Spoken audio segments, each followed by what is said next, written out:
We are officially halfway through 2026, so that means it is the perfect time for a mid-year book tag. Now, I will say it is my first time doing one of these videos, so please be nice to me in the comments. Usually I don't read enough for it, but this year I did. So obviously, listen, I read a lot of books. I read a lot of 5-star books, and I also read some that I regretted continuing to read. Like, I don't know why I finished those. So let's get into it.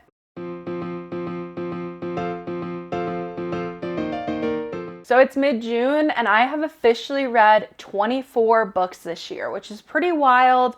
And I am not going to bore you explaining every single one, putting all the titles. What I'm going to do is instead, I'm going to put it up on the screen right here. So now you can take in all of the books I've read this year so you can know what I'm choosing from exactly. For me, myself, I have everything written down on a cute little Post-it note. So now that you know what I've read this year, I'm going to basically live react to each of the questions, explain why, but in like one sentence. So without further ado, let's get into it. So we're gonna count this list down 10 to 1. So number 10, a book that made you happy. I'm also going to make this more difficult, and because I've read so many books, I'm gonna cross off the books when I have already used them. So unfortunately, not unfortunately, this is like a good thing. I think that my first for book that made me happy, my answer has to be Potshot. Yeah, that's my book that made me happy. This book I compared to something written by Ellie Hazelwood, where basically all of her books have like a more sciencey tone to it. And our main character here deals with Crohn's disease, and she more or less is beginning a cannabis dispensary to help other people who also have medical necessity for cannabis. And it made me really happy because the romance, like the male main character, he originally at the beginning of the book was against it and then kind of gets to understand why she feels the way she does. Up next, number 9, a book that made you cry. I have multiple options for this one that I could pick, but I already know my answer. My answer is No Matter What by Cara Bastone. This book was really sad. It is about a divorce, and it is the ins and outs of a couple that literally is struggling to keep their marriage afloat. You can imagine how sad that is, and also living in like the dual timeline aspect of it, where you get like the now, but you also see the then. It was a very sweet book, but it was very like, it tugged at my heartstrings for sure. Okay, I'm crossing that one off. Okay, next is newest favorite character. I will say I did, this is hard. This is hard. Because naturally, okay, I'm just going to say it. I tried to read Throne of Glass in the first half of this year, and I, as you can see in the cards here, failed. I DNF'd the series. That being said, I did really like the main character, Selena. So I'm going to choose her. I'm going to choose Selena, and I'm going to choose my book as Throne of Glass. So for Throne of Glass, if you don't know what it's about this, I don't even know how to describe it. Like, it is about this girl, Selena, who basically was taken from her family when she was a kid, and she becomes an assassin. And it's like a whole, I don't know, man. You're just going to have to read the book and hope that I understood enough. I don't know how to describe Throne of Glass. I really didn't like it. Number 7, newest fictional crush. Guys, come on. I read Funny Story by Emily Henry. It's Miles. Come on. You have to. So basically this book is about two single people that meet in such an crazy way because their exes decided to break up with them and start dating each other. And the girl needed a place to stay, and the guy's like, I have a second bedroom. So basically, it's just a cute little story, and the whole point is like, yeah, it was a funny story of how it started, you know? If you haven't read this one, I highly suggest it. I think it might be one of my favorite Emily Henry. And I didn't say that when I first read it, but like looking back at it, I do think so. So unfortunately, we have to cross her off because I did use her. Okay, wait, going back to number 8, I feel like I liked Selena in Assassin's Blade more than I liked Selena in Throne of Glass. I'm just gonna cross off both, but I think I liked younger Selena better. Crossed off. Ooh, number 6, new favorite author. It can be debut or new to you. New to me that I'm really into right now is LJ Shen. My best friend Ashley brought me to a bookstore when I was in my hometown for Memorial Day, and she was like, you've got to try this author. And I tried Truly Madly Deeply by LJ Shen. I was hooked. It was so good. I have dabbled in dark romance, but I haven't dabbled in a dark romance that's like hers. It is but the most like easy way for me to explain it is like that series, I'm reading the second one right now, is a good combination of contemporary with aspects of dark romance. So like there's those heavier topics and there's like those kinks and like those fun stuff going on in there, but it reads more like contemporary and there's only moments of those like more dark moments.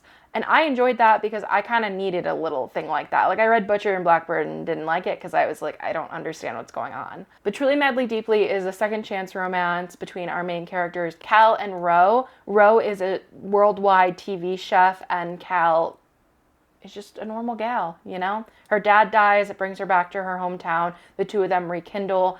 And basically they both have a lot of problems, but they figure it out in the end. So I really liked that. I liked their story. I'm reading the second one actually right now. So I'm crossing that off. Number 5 is Biggest Surprise. Okay, I know I said I'm crossing off single books for these ones, but I will say my biggest surprise was actually really liking the Fourth Wing series. I am making sure I'm not going to get in trouble with myself for what I'm about to say. I actually am really happy I read it this year, and Onyx Storm was my favorite of the three of them. If you don't know about Fourth Wing, I think you might be living under a rock, but Fourth Wing is basically our main character, Violet Sorrengal. Her mom is a sergeant at it's called Basgath. It's like a dragon rider training school, basically. And it's basically her trying to prove that she is worthy enough to be at the school. And it's really good. And, I should have said that my new favorite crush is Ixaden. I do really like Ixaden. But it's a romantasy. So you get the fantasy aspects, like the actual training to be a dragon rider. You also get the romance of Ixaden and Violet. It's very cute. I really enjoyed it. So that's my biggest surprise of the year. I'm gonna list that as all 3. I didn't love Iron Flame. Sorry. Didn't love Iron Flame, but I like the other 2. Okay, next is biggest disappointment. I have a couple on this list. Number 1, I have to say, was a book of the month pick. It was called The Future Saints. This book was compared to Daisy Jones and the Six, and to this day I still don't really know why. I really liked Daisy Jones and the Six, and I was really bored in this book. Basically, it's all about a manager of a band falling in love with the front lady, and it compares itself to Daisy Jones and the Six because the main lady has like a bunch of drug issues and all of that. I think it's an unfair comparison. I think that those two should not be in the same world. But that was one of my disappointments. And my other disappointment, I have to say, is Heir of Fire. I hated that book. I really did not want to finish it, but I purely started a reading vlog just because I wanted proof that I finished it. I really wanted to love Throne of Glass, and I didn't. So I wanted to love that series. Didn't happen for me. I'm crossing it off now. Number 3, I can't fully count my list here, but so this one is the most anticipated release that's coming out for the second half of the year. I have read 2 books this year, Let's Kiss and Tell by Joss Richards and also What Light Breaks by Fallon Ballard. I am equally as excited for both of them. I think that they're for different readers though. What Light Breaks is more of like a romantasy pick. It is a cute little retelling of the classic story of Romeo and Juliet. I don't remember the characters' names, but I remember it was really cute. There is a first book to it though, so it is a sequel. Oh, damn. Actually, I take it back. I'm not excited for that one to come out. You will understand why. My most anticipated release for the second half of the year is Let's Kiss and Tell by Joss Richards. I have a whole video on this book. It was honestly so cute. And if you have not read anything Joss Richards, it is so cute. It's a second chance romance. I guess you can kind of call it that. I mean, the one character is divorced, the other one isn't. It's about a sex writer who ends up in a portion of her career where they tell her hey, this little being single thing was cute. Your readers don't want it anymore. For analytics, you've got to get into a relationship. And she ends up finding someone else at the actual company to get in a relationship with. And it's a fake dating trope, which I love. And I'm excited for everybody to read it. Joss Richards is so good. I'm excited to read her next book too. Well, the one before that, but you get what I mean. I'm crossing that off. Number 2, best sequel you've read so far this year. This is What Light Breaks by Fallon Ballard. So I got this book given to me on NetGalley, and I was like, wait, I haven't read the first one. And it's my fault because I requested it thinking, I don't know what I thought, but I didn't realize it was a second book when I did that. But I saw Romeo and Juliet retelling and I was like, oh yes. Yeah, I loved it. I was obsessed with this book. I'm excited for this one to come out.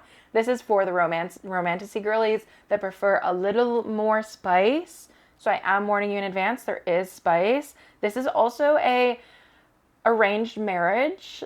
So do with that what you will. I officially have only 10 left on my list, but I only have one left. So this is overall the best book I've read so far in 2026. I'll give you guys a top 3. In third place is In Your Dreams by Sarah Adams. I'm only giving this one third place because I haven't read the rest of the series. And I probably should. I've read books 2 and 4. But basically it is about, it's a small town romance. They're all, I hate to put it this way, I'm a romance booktuber saying this, but they're all the same.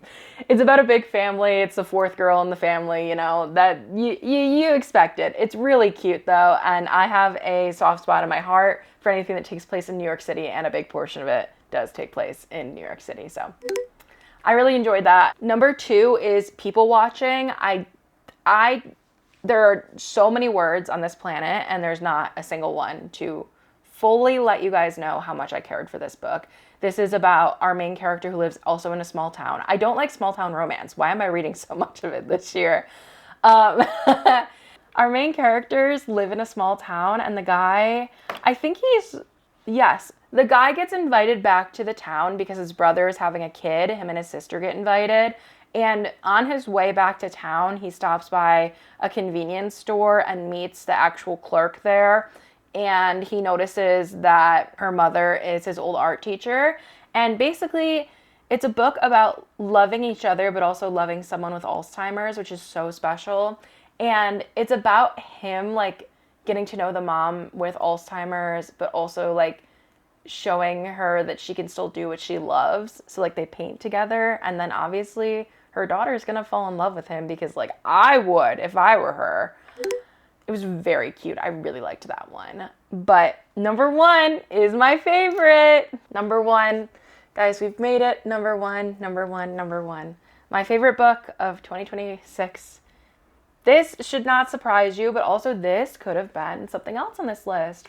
And Now Back to You by B.K. Borison. I fear anything B.K. Borison writes I love. So I was obsessed with First Time Caller. It was one of my favorite books last year. So obviously, it's not a surprise that And Now Back to You is number 1 on this list. Basically, you're in the same world as And Now Back to You, but this time it's the meteorologist. And he ends up on a trip with the TV meteorologist, Delilah. And you kind of get to see their quirks and like how it works out. And like, oh my God, they only have 1 room at the hotel. Oh, and also, this is the perfect book to read when it's still cold outside because it's like a snowed in trope.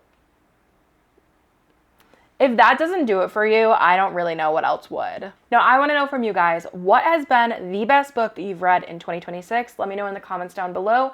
Maybe I'll even add it to my TBR. Thank you guys so much for watching this video. Make sure to subscribe to me, Corey's Nail Diary, and find me anywhere else on the internet at Corey's Nail Diary on both Instagram, TikTok, and Facebook. I post here on Tuesdays, so please come on back whenever you feel like it. And that's all I have for you guys today. Bye!